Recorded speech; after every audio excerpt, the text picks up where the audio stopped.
ayniqsa g'iybatdan keyin. Men sizga boy oilalar sirini aytaman. Diqqat bilan tinglang. Suvning asosiy prinsipi shundaki, u vibratsiyalarni o'ziga singdiradi. Suvning mohiyati aynan shunda. Suv yonida aytilgan har bir so'z tebranish orqali qabul qilinadi va yozib olinadi. Endi tasavvur qiling. Siz kechki ovqatga o'tirdingiz. Stol ustida bir stakan suv turibdi. Siz esa noliy boshlaysiz. Pul topish qiyin, hayot adolatsiz, biz bunga qodir emasmiz va hokazo. Keyin siz o'sha stakanni olib, suvni ichasiz. Siz hozirgina aytgan barcha so'zlaringizni ichingizga yutdingiz. Otam menga unutilmas saboq berib ketgan.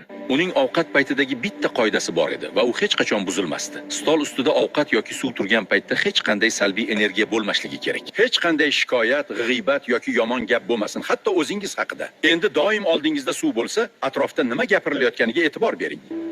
Chunki siz shunchaki gaplashmayapsiz, tanangizga qanday energiya kirishini belgilayapsiz. Shuning uchun eng boy oilalar ovqat stolini bank hisobidan ham ko'proq himoya qilishadi. Chunki ular ko'pchilik hech qachon tushunmaydigan narsani tushunishgan. Gap faqat nima yeyishingizda emas, balki o'sha ovqat ustida nima gapirilishida. Stolingizni himoya qiling. Suvingizni himoya qiling. Tanangizga kirayotgan narsani himoya qiling. Video sizga ma'qul bo'lgan bo'lsa, obuna bo'lishni